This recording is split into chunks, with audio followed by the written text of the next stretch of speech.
Yo guys, what is up? Welcome back to the channel. And yeah, tonight we got SmackDown Live. SmackDown Live after WrestleMania. Ending this year's WrestleMania weekend, starting with Hall of Fame Takeover New Orleans, which was the best show of the whole entire week.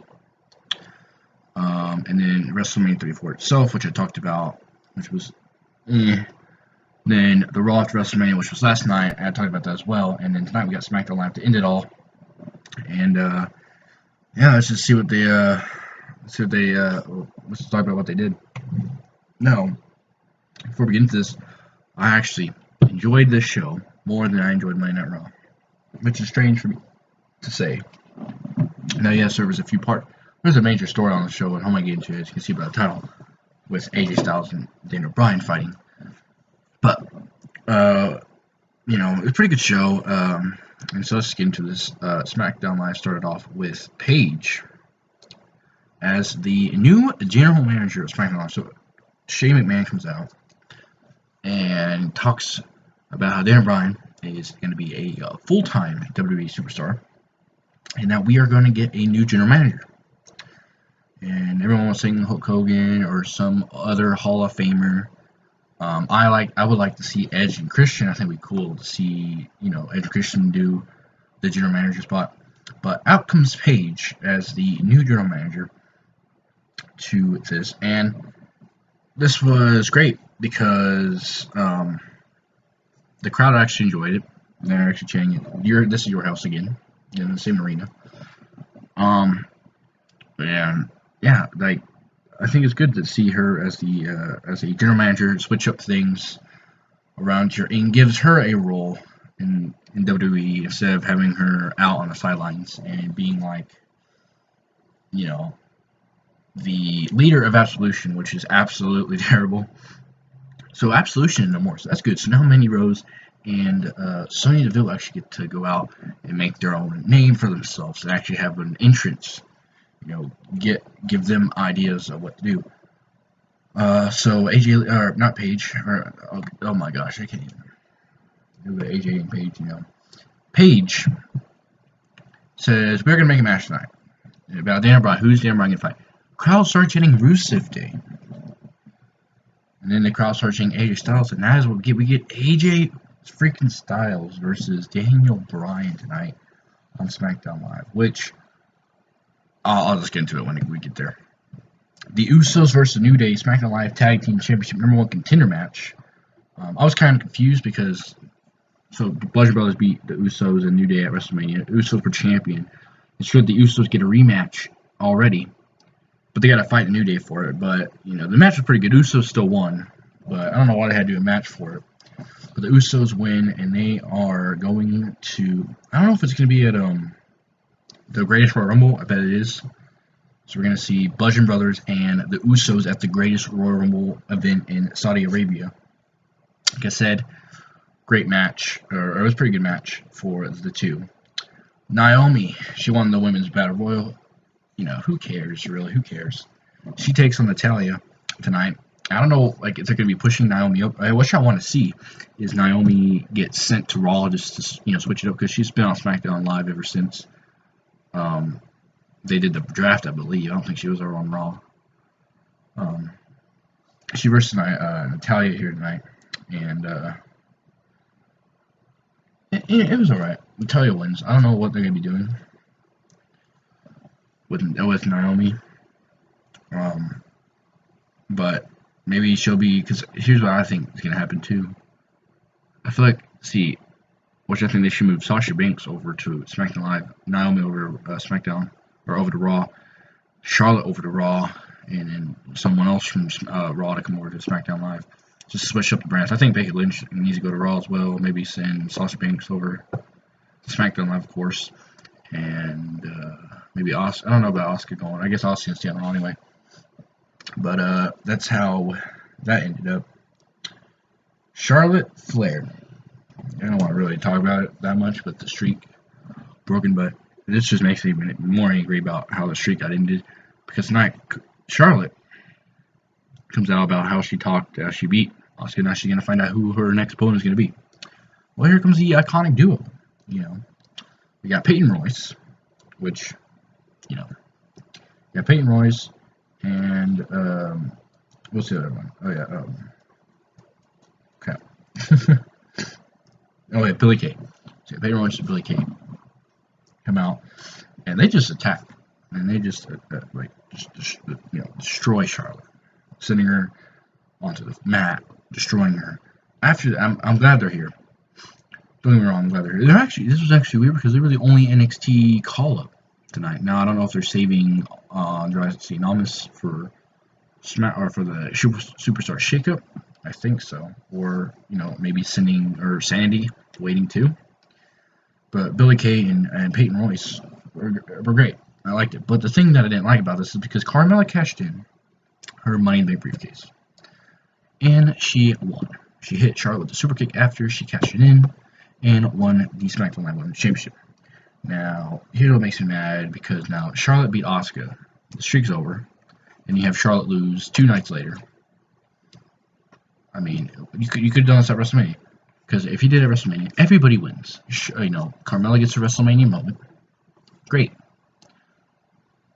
Asuka's streak is still alive, and Charlotte takes the win. So it's a win-win situation, but they decided to do it on a SmackDown Live event 2 days after the WrestleMania match. So now the streak basically just being broken for no reason. And yeah, that's all I gotta say about it. Randy Orton versus Bobby Roode versus Rusev for the U.S. title #1 contenders match. Same thing with the Usos. Why does Randy Orton have to fight for his rematch? I was just hoping. I was sitting there like, Rusev got Rusev Day chance all day. I was like, come on, Rusev. Come on, WWE, pull it out. But no, Randy Orton. So Rusev had his accolade on Bobby Roode. Randy Orton picks him up, throws him out of the ring. Randy Orton hits an RKO on Bobby Roode, and Randy Orton wins. And so at Backlash, we are going to get Randy Orton versus Jinder Mahal again. It feels like it's already been like. I feel like I went back in time a little bit, because I think I back to my memory. I think last year at Backlash, it was Randy Orton versus Jinder Mahal for the WWE Championship. All through the summer, it was Orton and Mahal. Why is it going to happen? I mean, I just don't get it. This is the only thing I hated on SmackDown Live night. That and the cash-in. I'm not... Yeah, you guys know how I felt. You guys go watch my summer, on my all SmackDown Live to 2017 summer. From like Battleground to SummerSlam, Money in the Bank. All that. Jinder Mahal sucks, man. And you're going to have Randy Orton again. I'm not going to watch this. I'm not going to watch this. I'm not. I don't care. It's for... See, WWE's doing a year too late. The first time they fought each other should have been for the United States Championship. So WWE's going backwards on these things. Shinsuke Nakamura actually gets interviewed by Renee Young, asking why he, low blow to AJ Styles at WrestleMania, and Shinsuke turned heel. And I was like, Shinsuke turning heel, I don't know how it's going to work. But tonight he delivered a promo. First of all, he was saying that maybe he was too emotional, and he was sorry. And he winked at Renee Young. And Renee Young, well, you're not being totally honest, Shinsuke. Why did you, ruin the dream match? And then Shinsuke paused and looked at her and said, sorry, I don't speak English. And I just started laughing. So Shinsuke Nakamura being heel might be a great thing.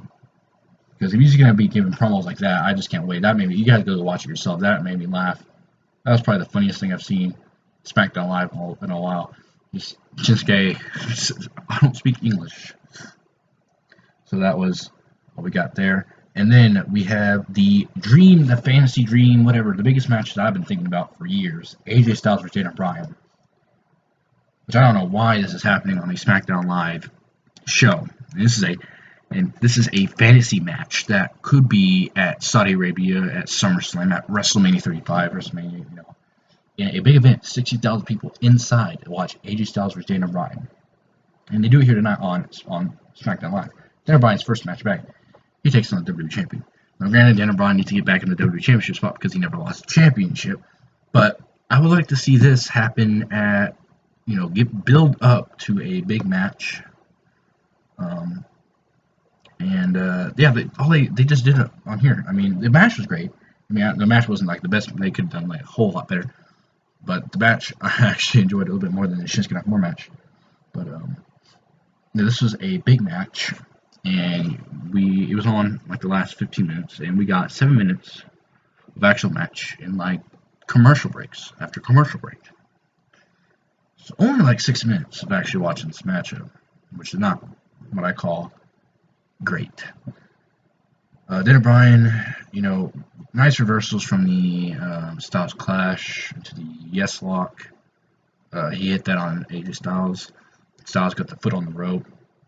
Like I said, this was nice to see AJ. I mean, these are two of my favorites. This is, like I said, fantasy match, and I just wish this was built up for pay-per-view.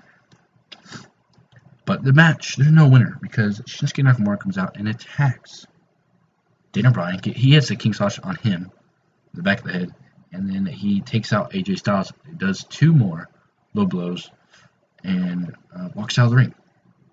So what we get from this, you're probably going to see Shinsuke Nakamura versus AJ Styles at Saudi Arabia for the WWE Championship. And I guess this is continuing rivalry, which I don't mind. It would be great, but hopefully when they do, they actually give us a better match than they did at Mania. But Shinsuke Nakamura attacks them. Now, here's what I don't know. I don't know what they're going to do with Daniel Bryan, if they're going to have him. What's the plan for Daniel Bryan? I know he's going to be in the Royal Rumble match, so I could see him winning it. But yeah, I don't really know. So that is it, guys. Her SmackDown Live review. Like I said, a lot better than Raw. Cash-in I didn't really like. I mean, I didn't really mind the cash-in. Like, I think, it should happen at WrestleMania, but I didn't have it. Figured it. And then, oh my God, Jinder Mahal, Randy Orton. I don't know what to talk about. I don't know what to say. I don't know what to look at that. I don't know what to watch that match. And then AJ Styles, Daniel Bryan, the Dream match, which is, it's the only reason I think about it. If Daniel Bryan is even moving over to Raw as a Superstar Shake, I just hope he doesn't, because I think SmackDown Live needs him. Because you already have full rings on Raw, so it really makes sense. But that's all I got to say about SmackDown Live. Like I said, good show. Can't wait. NXT tonight. I'd like to see what they're going to be having on their show, even though it's not going to be like one of the big shows, but biggest show. But still going to watch it, and I will review that tomorrow. And yeah, that is it, guys. Thanks for watching, and I will see you guys in the next one.